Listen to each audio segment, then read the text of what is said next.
Hey everyone. So today I want to give a review of the Wacom tablets specifically for photographers. I couldn't find any great information out there specifically for this.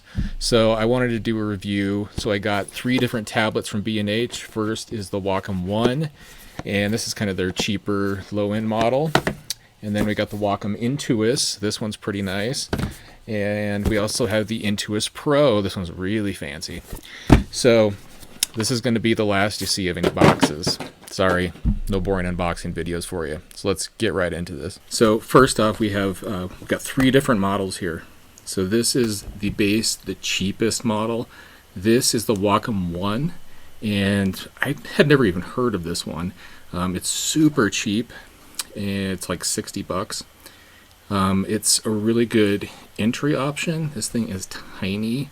It's great for travel. It's just super simple. I really like this for someone that's just getting started out. And then we have the Wacom Intuos. So this is kind of the mid-level model. This is probably your best value, and this is probably what I'll end up going with.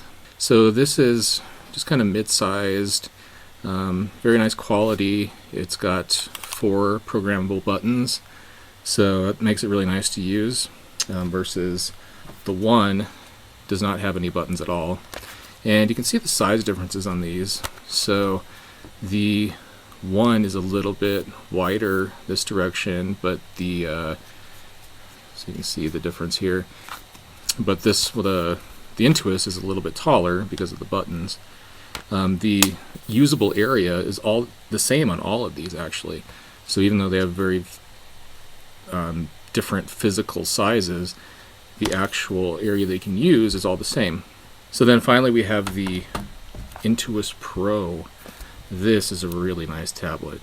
It is quite big. It's very large compared to the other ones, but this is really meant to be used in your office and really not meant to be taken anywhere, I don't think. It's much heavier, so it has a really good feel to it. It's got this big nice rubber strips on the bottom, so it keeps it from moving around. This thing is solid. So you also have 6 programmable buttons here, and you also have a scroll wheel with the button in the middle of it.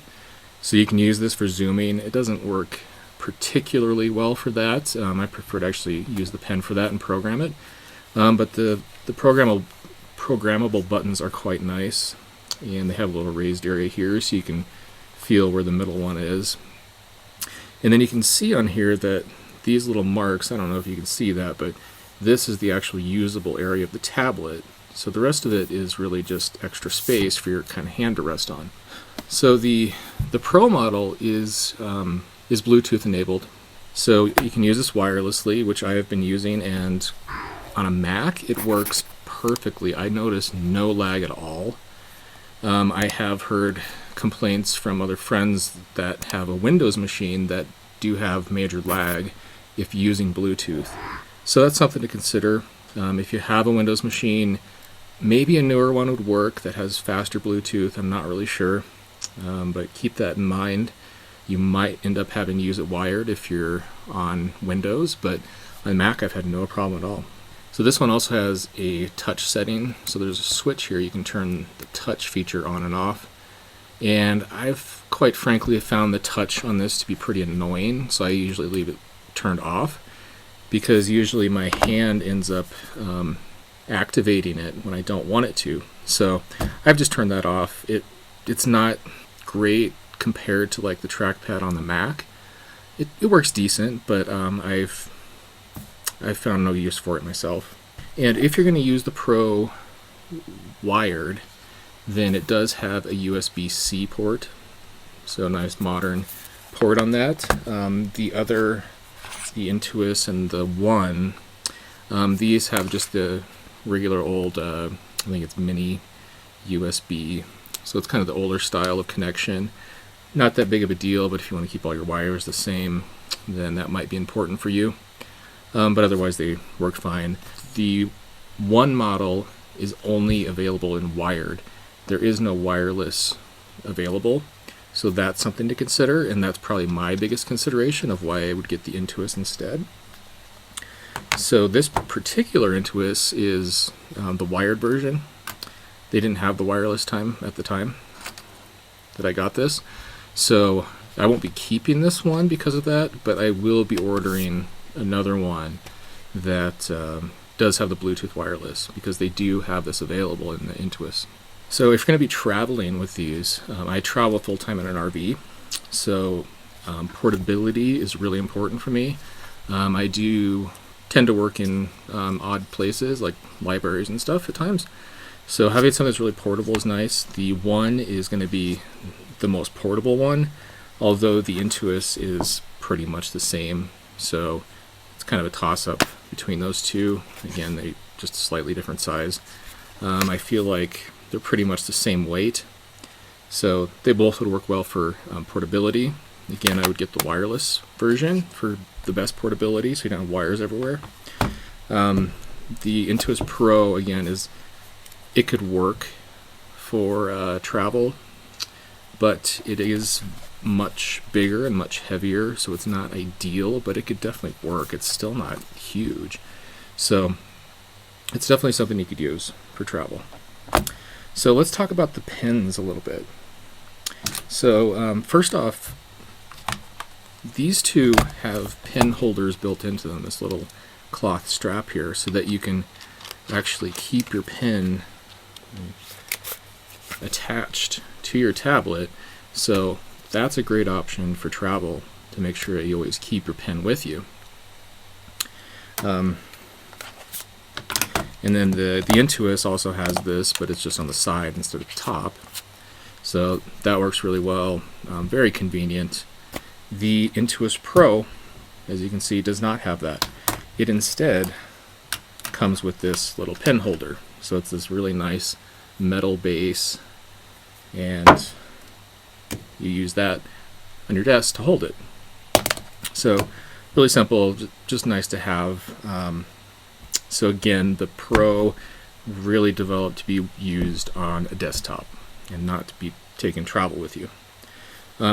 This base also has a little tip remover in here, so there's just a hole in the middle where you can actually twist this to the side and pull out the tip, so if you need to replace it, that makes it really easy.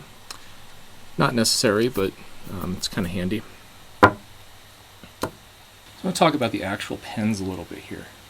So there you can see on the left is the Intuos Pro, in the middle is the Intuos, and on the right is the One. So the One is obviously the shortest, and the Intuos is just slightly longer than that, and the Pro is just so much bigger than both of them. And this is actually a pretty good thing, because it's just a really beefy, it just feels good in your hand. It's just a really nice pen. So see a close-up of this. It has a really nice thick base here that you can grab onto, and it's also got this really rubbery, it's actual rubber surface here, so it's really nice. It feels great in your hand, and just the positioning of it and everything just feels amazing. It's really comfortable. It does have a eraser on the other end, so when you flip this over and use it on the tablet, it actually switches to the eraser in programs like Photoshop. For photography, really not necessary, so that should not be a consideration for you. But otherwise, it's got buttons that feel really nice. It's got one that's a little bit longer on the top, a short one on the bottom, and I'll show you how I've programmed these to use in Photoshop. But really, this one just feels amazing. You cannot use this with the other tablets. So I thought about, I could just buy the Intuos and get a pen from the Pro and use that, but they are proprietary, so at least I haven't found a way to use them with other tablets. You have to use it with its model. And the Pro pen is very expensive anyway. I think it's like $70, so not something I would do. So then you've got this is the Intuos pen. So it's definitely a step down. So you can see it's got a little bit of flange to it for gripping onto. It's much more shallow than the Pro, but it still feels pretty good. It has kind of a rubbery surface to it. It's not a really nice thick rubber like the Pro one. The The Pro one's actually kind of squishy. This one is just kind of like a little bit sticky, so it doesn't slip in your hand so much. But it's a decent pen. It doesn't feel amazing like the Pro does, but it feels decent and it's totally usable. So you can see it also has 2 buttons, one long and one short, and a slight texture on them. There's a good feel to it. So it is skinnier than the Pro as well, so it just doesn't feel quite as good, but again, it's decent. And then we've got the One, which you can see there's barely a flange on it. It's very skinny, very light, and just has it doesn't have a good feel to it. And the buttons are kind of this cheap, plasticky, clicky feeling. It feels cheap. It doesn't feel comfortable in your hand. It's very lightweight. It just doesn't feel professional. Totally usable, but definitely not my favorite. So other than that, the actual feel of these pens is a little bit different, and I think it's actually the texture of the tablet surface rather than the pens itself. So this probably won't show up well in video, but just the feeling of this, it feels smooth as butter. It's just, I just love using this one. And then the Intuos feels pretty nice. It's a little bit noisier. It just kind of has this scratchy sound to it, but it works just fine. And the feeling of it, the pressure and everything works just as well as the Pro. It's just a different feeling. So I don't know if we'll be able to hear this, but here's the Pro.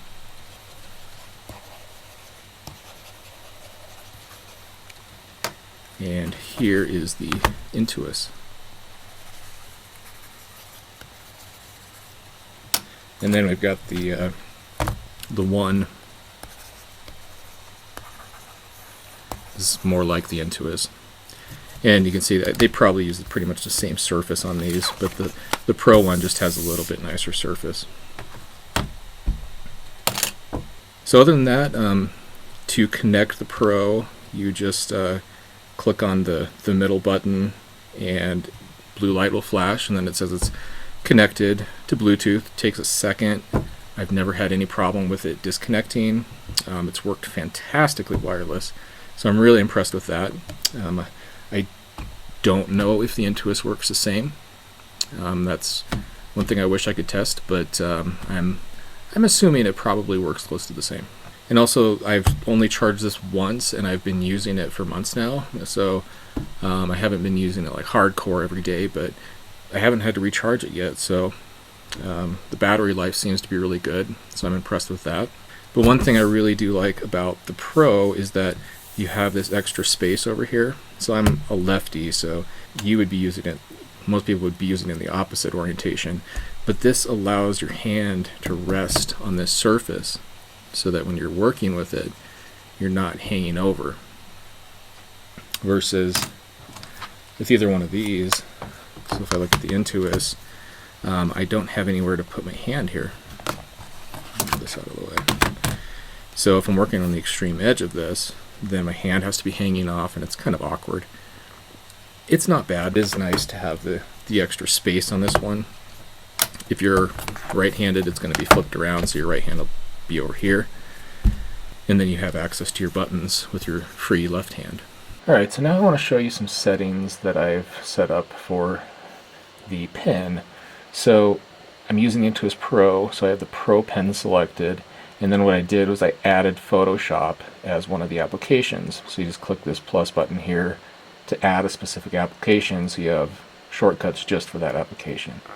So then under pen, for this bottom button, what I've done is set it up to be Control Option as a modifier.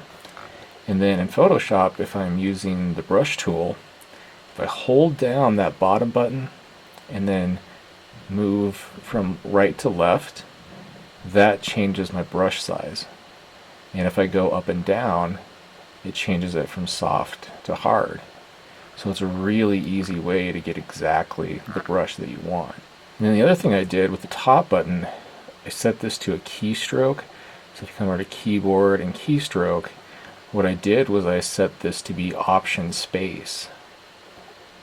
So if I come into Photoshop and hold down this top button, then what that does is it turns it into the zoom tool. So now I can easily zoom in and out just by clicking and dragging anywhere. And it actually centers where you have your cursor, so it'll zoom to that area. So if I do it up in this corner, it's going to zoom there. So it makes it really easy to navigate. So I love these two options. It makes it super easy to get around. So some settings you should know about in Photoshop. Up here, I'm in the brush tool, you can see here.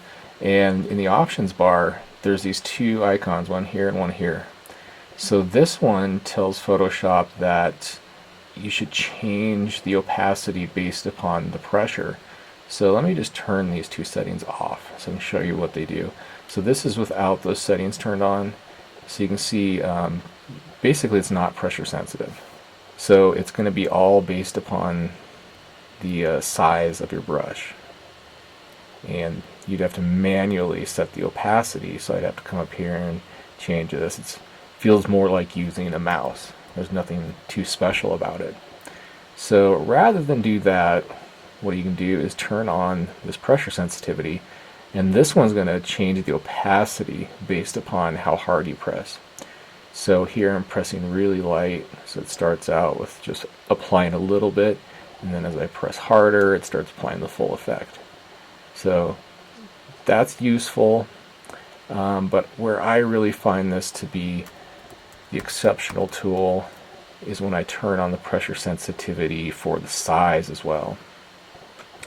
So now when I brush, if I press really light, then it's a small low opacity brush, and as I press harder it becomes bigger and has more opacity. So that's a really cool setting. And you can also go the other way and just use it for the size. So if I turn this one off, but I have this one on, now the size is going to change based upon how hard I press, but you keep the same opacity. So it's really going to depend on what you're trying to do, but most of the time I just leave both of these on so that the pressure sensitivity is controlling the size and the opacity. So you can create some really fine lines if you really lightly touch, or you can really come in and really blast an area if you need to. So I was going to show you how these tablets work differently. I expected them to feel a bit different, but quite frankly they're the same. So this one has a ridiculous amount of different pressure sensitivity levels, and the Wacom 1 has many less pressure sensitivity levels. But for what we do in Photoshop as photographers, I couldn't really notice a difference.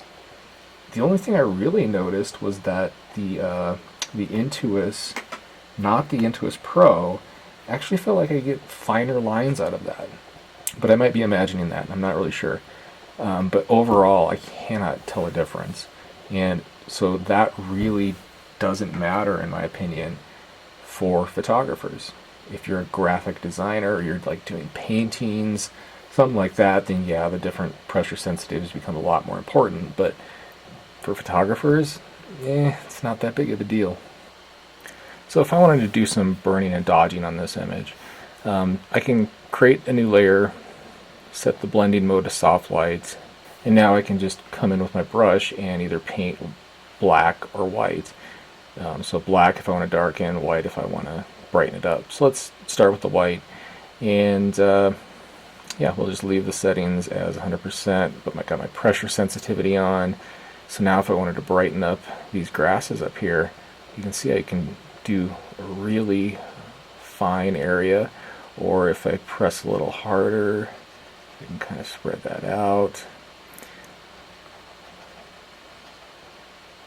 See, it's really easy to do.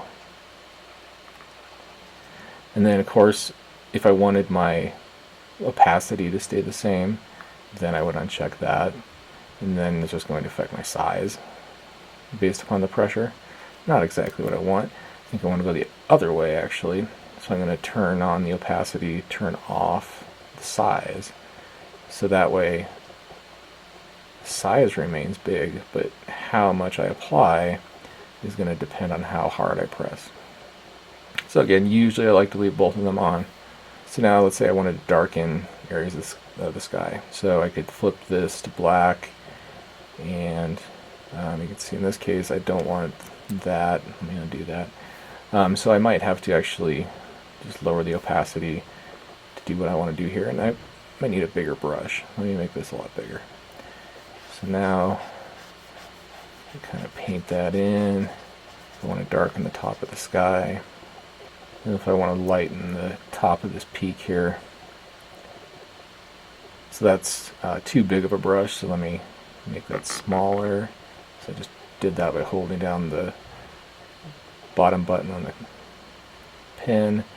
And I don't have very good control with this. I usually combine this using my TK panel to create luminosity masks to get really specific, but I just wanted to show you how this works to start with.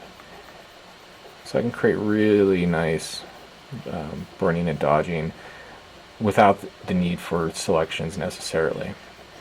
A lot of this I can just get done by just going over it, and because I have really fine control, this is not exactly what I would do, just a demonstration. And then if I need to zoom into an area, so again I hold down my top button, and you can see how it zooms in to where my cursor is. So if I pick over here, it's going to zoom into that area, so it makes it super fast to get around. And what I would recommend doing is assigning one of your function buttons to the spacebar. So I think I programmed one of these. I forget which one it is. I think yeah. So that allows you, because whenever you hold down the spacebar, it turns into the pan tool. So if you program one of these buttons to be the spacebar, that turns into the pan tool, and then you combine that with the top button on your pen, and you can easily zoom in and then hold down this button to pan around. Or if you can just reach around, you can always use the space bar on your keyboard. Of course, with the Wacom 1, you don't have any buttons on that, so you would have to use your keyboard. So there's also these panels that you can bring up that are from the Wacom software. So like this bottom button here brings up this Photoshop drawing menu. So you can then easily pick different tools from this. So I can quickly go to the clone stamp tool, or I can hit that again, go to the lasso tool. So it gives you really quick access with these bigger buttons rather than trying to pick on these tiny buttons in Photoshop. And this is totally customizable. There's lots you can do with this. And like I said, you can zoom with this scroll wheel on the Pro version, but you can see it's a little clunky. It just does this jerky zooming by a large amount, and it doesn't zoom where you want it to. It's just going to zoom to the center of the image. So I don't use that, so it's not that great of a feature. Maybe there's some other use for it, but I haven't found anything yet. It's just a little bit too jerky. Alright, so now let's talk about what size of tablet we need. So all of these that I've shown you are the small size tablet, and these also come in medium and large, so they get a lot bigger than this. I would say most people just need the small size. There will be some exceptions to that, but especially if you just have one screen, you really don't need anything bigger than the small, and it's actually going to cause you more problems because of the way that a tablet works. So it's important to first understand that it's not like a mouse where you move it to get to where you want to go. This area is actually mapped to your screen. So wherever you put your pen, that's where the cursor is going to go. So when I have this down in the right hand corner of my tablet, my cursor is going down here, and if I put it up over here, then it's going to go up to the upper left hand corner.